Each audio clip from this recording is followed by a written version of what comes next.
For a year, my wife Chloe used her pregnancy as a reason to keep me at arm's length. I believed her. I worked myself to the bone, wanting to give her and her unborn child the best possible future until the day I came home early to surprise her.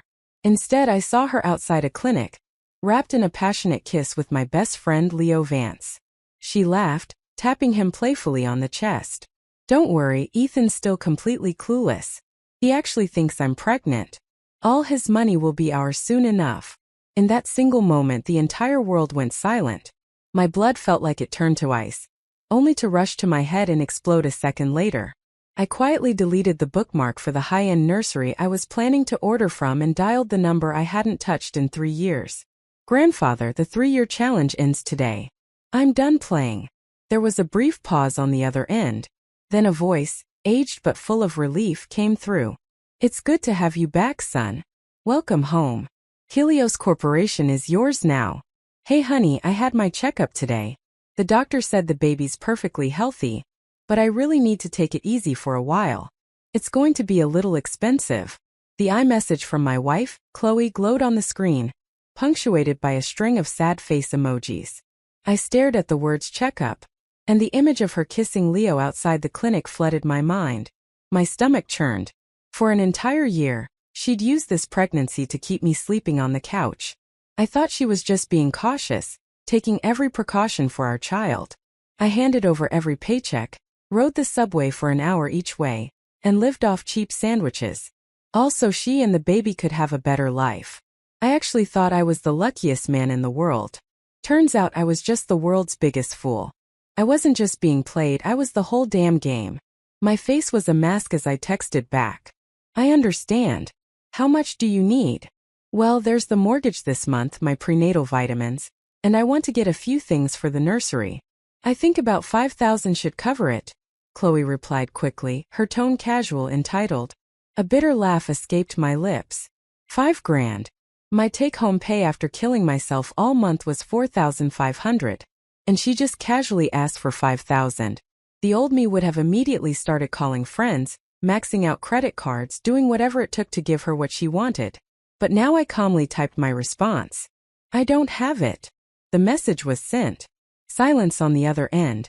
A full 5 minutes passed before my phone rang. Chloe's voice was sharp, laced with disbelief. "Ethan, what the hell is that supposed to mean? I'm carrying your child. We need this money, and you're telling me you don't have it? Are you trying to get rid of this baby? Are you seeing someone else?" Her accusations were so backward I almost laughed out loud. "The Academy owes you an Oscar." I fought back my anger, keeping my voice flat. "I gave you my last paycheck. All I have left is a couple $100 to live on for the rest of the month. You can check my bank statements if you don't believe me." Chloe was speechless. She knew I was broke. She controlled every penny I made. "I don't care," she shrieked, starting her usual tantrum. "I don't care how you do it, but you'll give me that $5,000 today. If you don't, I'm getting an abortion," threatening me with a child that doesn't even exist. Any last shred of affection I had for her vanished into dust.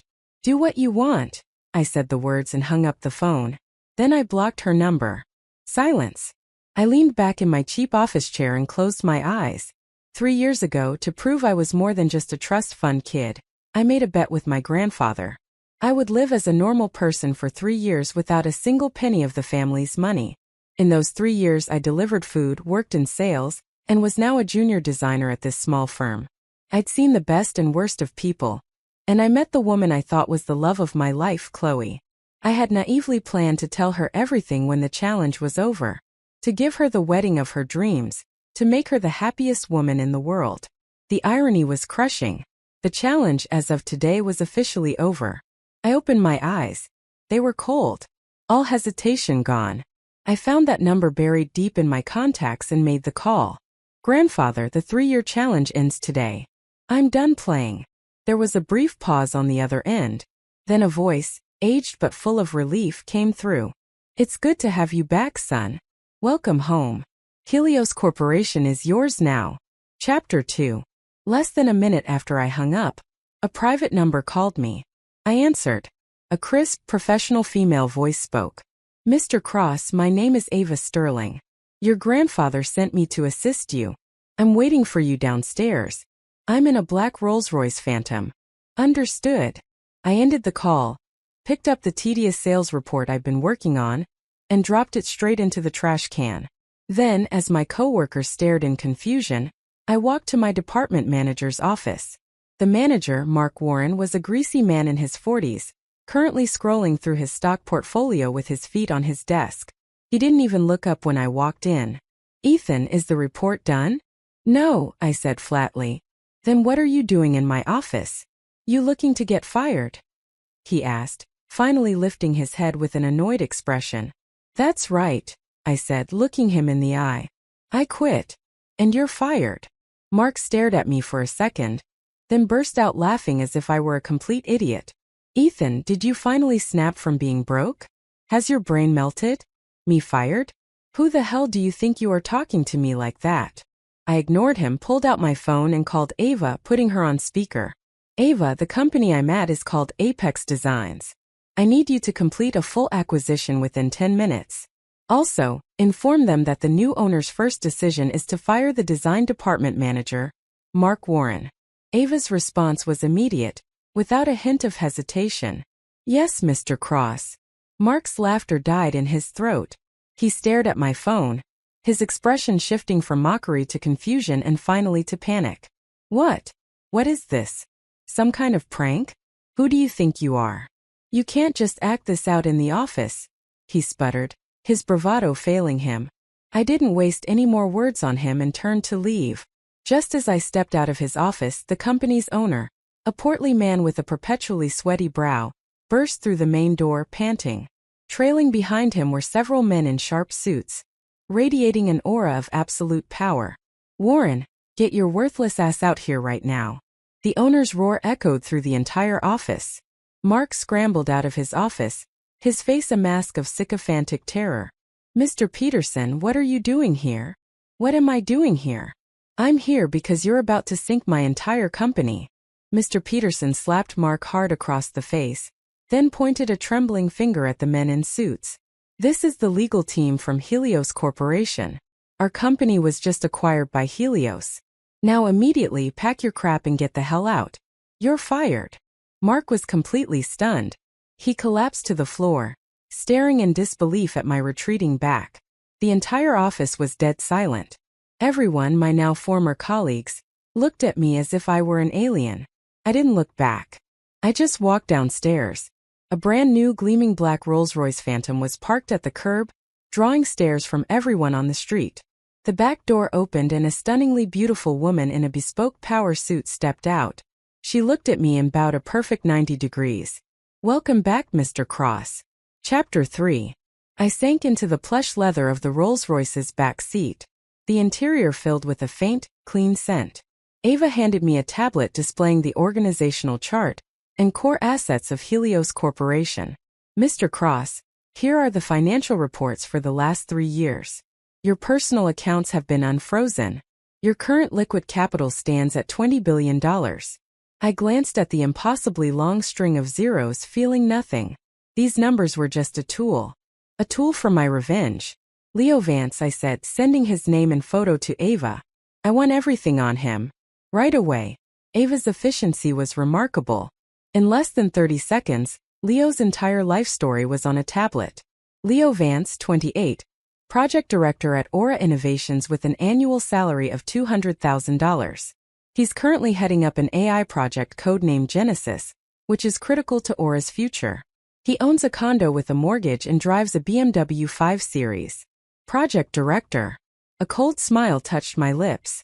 I want Aura Innovations bankrupt by sunrise tomorrow, I said calmly as if discussing the weather. And I want the Genesis project. All core data, all patents transferred to me. Ava's expression didn't change. She simply nodded. Understood. The venture capital division of Helios is already Aura's largest shareholder. We can pull all funding and invoke the non-compete clauses to poach their entire core development team at a moment's notice. Excellent, I said, leaning back and closing my eyes. Take me to a decent men's store. I need a change of clothes. This cheap suit was starting to feel incredibly uncomfortable.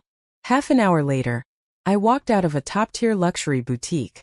The hand-tailored Italian suit fit perfectly, accentuating a physique I'd maintained through years of discipline.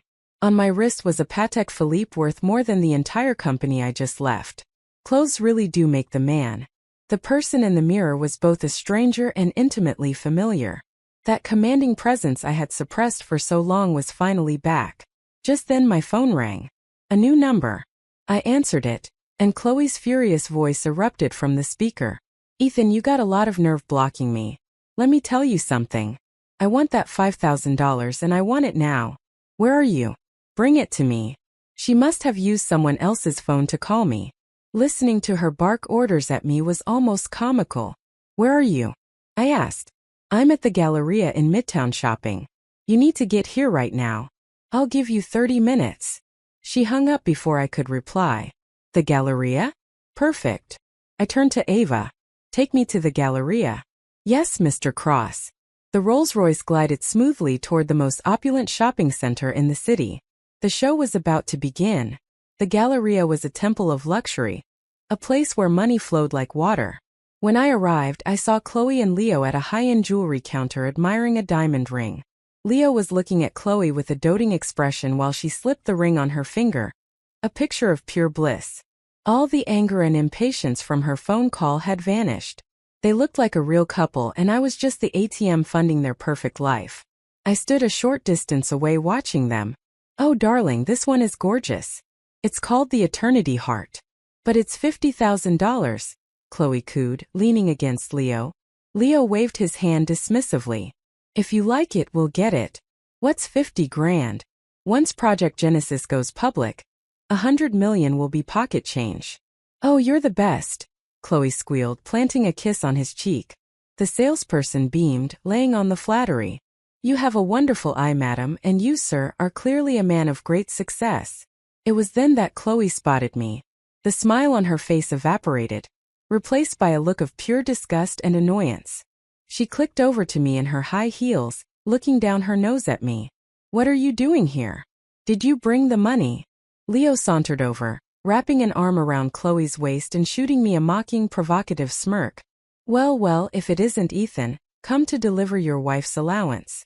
I ignored him, my eyes fixed on Chloe. "I brought the money." Her eyes lit up. "Where is it? Give it to me." I pulled a check from the inner pocket of my suit jacket and waved it in front of her. "This is for 5 million, not 5,000. Both Chloe and Leo stopped breathing. They stared at the check, their eyes burning with a mixture of greed and utter shock. Where did you get that kind of money?" Chloe's voice trembled. "Does it matter?" I said, pulling the check back. "Do you want it?" "Yes." They both blurted out in unison like two dogs lunging for a bone. "All right, you can have it," I said with a smile that didn't reach my eyes. "On one condition. Get on your knees, bark like a dog, and if I'm satisfied, the money is yours." Ava recited the facts with dispassionate precision. As I listened, any lingering emotion I felt turned to dust. 2 years from the very beginning, my entire marriage had been a lie. "I see," I said, closing my eyes to hide the cold fury in them. "Ruin them." "Yes, Mr. Cross." Ava nodded. "I've already taken the liberty of arranging for the story of their affair, along with evidence of the forged documents, to be anonymously leaked to their respective families, friends, and professional networks. I expect that by morning they will be social pariahs." I just grunted in response. For people like them, a quick end would be a mercy, letting them live, drowning in endless regret, shame, and poverty. That was the cruelest punishment of all. The car was quiet. After a few minutes, I opened my eyes and watched the city lights blur past the window. "Ava." "Yes, Mr. Cross. Thank you for these last 3 years." I knew that during my challenge, Ava had been in the background, quietly protecting me, cleaning up messes I never even knew existed. Ava seemed surprised. A faint blush appeared on her normally stoic face. "I was only doing my duty, sir." I looked at her, and for the first time in a long time, a genuine smile formed. "The challenge is over. You don't have to call me Mr. Cross anymore. Call me Ethan." Chapter 8. In the following days, I began the formal process of taking over Helios Corporation. It was a vast, sprawling empire, but I adapted quickly. My 3 years on the ground living and working among ordinary people had given me a much deeper understanding of the market than any executive staring at spreadsheets in a corner office. Ava became my chief of staff. Her competence was undeniable. She managed everything with seamless efficiency. With her by my side, my burden was significantly lighter. Meanwhile, news about Chloe and Leo would occasionally reach me. Just as Ava had predicted, their scandalous story went viral within their social and professional circles. Their reputations were destroyed. Aura Innovations sued Leo, burying him under a mountain of debt. Blacklisted from the tech industry, he was forced to take odd jobs to survive. His former friends wanted nothing to do with him. Chloe's life was no better. Her parents, mortified by the shame she'd brought upon them, kicked her out. Her reputation made it impossible for her to find a job. The assets I had left her, the apartment and the car, were frozen by the court pending the divorce settlement as she was the adulterous party. Overnight, she went from a pampered housewife to a destitute outcast. I heard they were now living together in a damp, miserable basement apartment, constantly fighting about money. He blamed her for his downfall, calling her a curse. She screamed at him for being a useless failure. The once loving couple now despised each other. It was the ending I wanted. One afternoon, as I was reviewing documents in my office, Ava came in. "Ethan, Miss Evans is in the lobby. She's demanding to see you." I didn't even look up from my work. "Tell her to leave. She says if you refuse to see her, she'll kill herself right at the entrance to the building." The pen in my hand paused, still trying to threaten me. I looked up, my eyes turning cold. Send her up. I wanted to see what kind of pathetic act she had planned. Chapter 9. 10 minutes later, Chloe was escorted into my office. The woman standing before me was a ghost of the polished, beautiful person I once knew. She was wearing cheap, worn-out clothes. Her hair was dry and unkempt, her face gaunt and sallow. A fading purple bruise marked her cheek, a clear sign she'd been hit. The moment she saw me, her eyes lit up with desperate hope, and she lunged toward me. Ava instantly stepped between us, blocking her path. "Ethan," Chloe cried out, her voice cracking. "I know I was wrong. I really truly know I was wrong." She collapsed to her knees and began bowing her head to the floor. "Please just give me one more chance. Can we get back together? I swear I'll be a good wife from now on. I'll never see Leo again. He's a monster, Ethan. He hits me. He steals my money. I must have been out of my mind to ever be with him." She sobbed, painting herself as the innocent victim in a tragic story. I watched her, feeling as though I were observing a horribly acted play. "Are you finished?" I asked calmly. Chloe froze, stunned by my detached reaction. "Ethan, don't you feel sorry for me at all? After everything we've been through. Feel sorry for you?" I laughed. "Chloe, have you forgotten how you got that bruise on your face? If it weren't for your greed and your betrayal, would any of this have happened to you? Everything you're suffering right now, you brought upon yourself. It has nothing to do with me." My words were knives, gutting her of her last defense. She slumped to the floor, her face a mask of gray despair. "No, that's not true," she whispered to herself. "You loved me. You used to do anything I asked." "You're right. The Ethan did love you," I said, standing up and walking to the panoramic window that overlooked the city. "But the Ethan who loved you died the moment he saw you kissing Leo Vance. Now when I look at you, all I feel is disgust." My voice was glacial, utterly devoid of emotion. Chloe's last hope shattered. She knew there was no going back.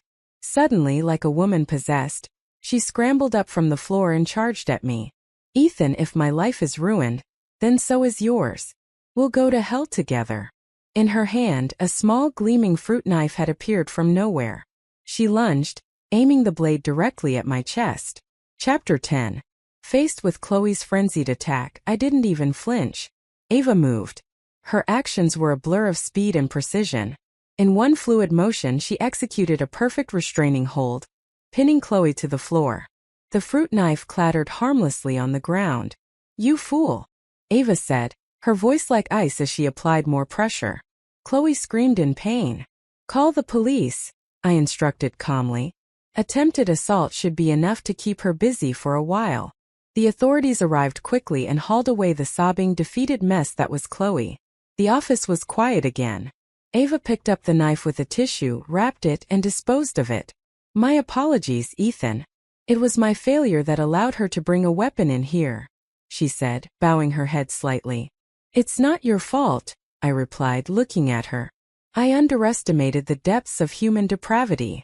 After that incident, any lingering shred of my past with Chloe was gone, replaced by pure revulsion. Her future would be decided by the justice system. It was a fitting end.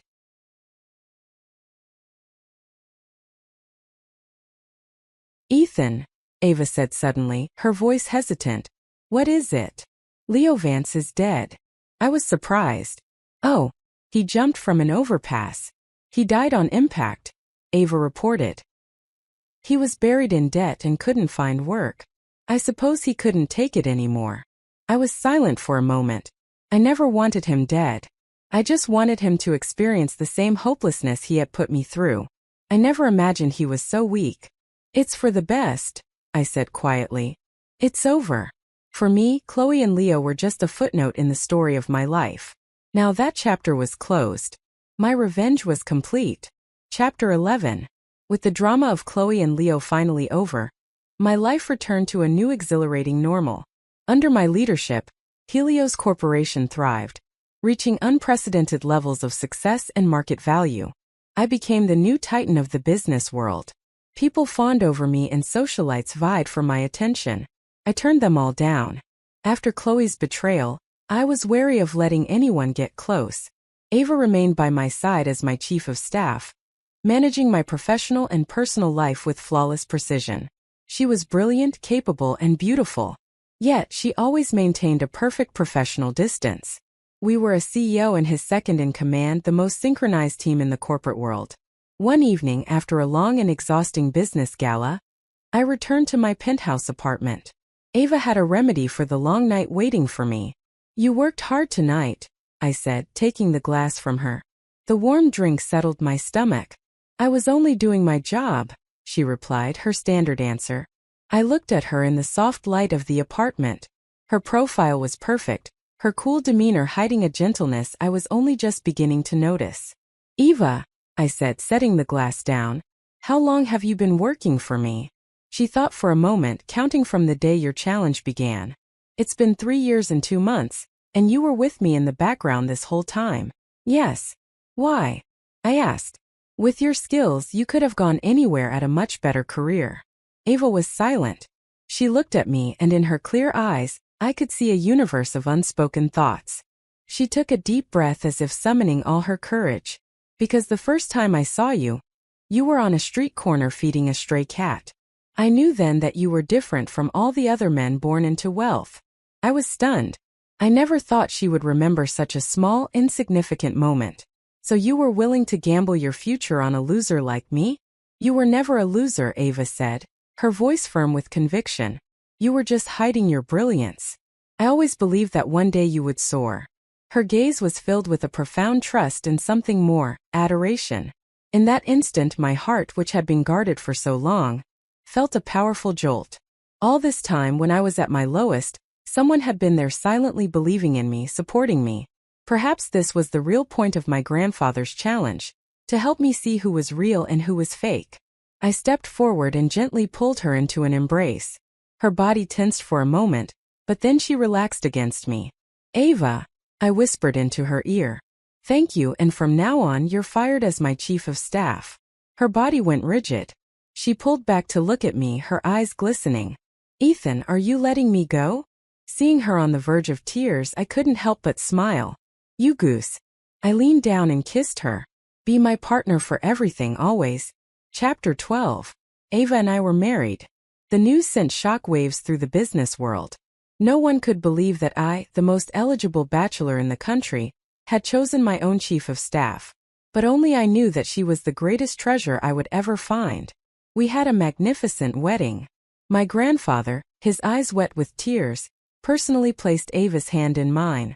My boy, he said, his voice thick with emotion. You finally found your happiness. Our life together was everything I never knew I wanted. Ava was not just my partner in life, but my most trusted confidant in business. Together, we took Helios Corporation to even greater heights. Sometimes my thoughts would drift back to Chloe and Leo. They were a stumbling block on my path, a painful fall that ultimately showed me the way forward. Without their betrayal, I might have remained a naive fool, dreaming a foolish dream. I would never have found a woman as incredible as Ava. In a strange way, I suppose I should thank them. Sunlight streamed through the floor-to-ceiling windows, warming Ava and me. She was curled up against my side reading a book. I ran my fingers through her soft hair, my heart filled with a profound sense of peace. This was the life I truly wanted. Simple, warm with her by my side. It was more than enough.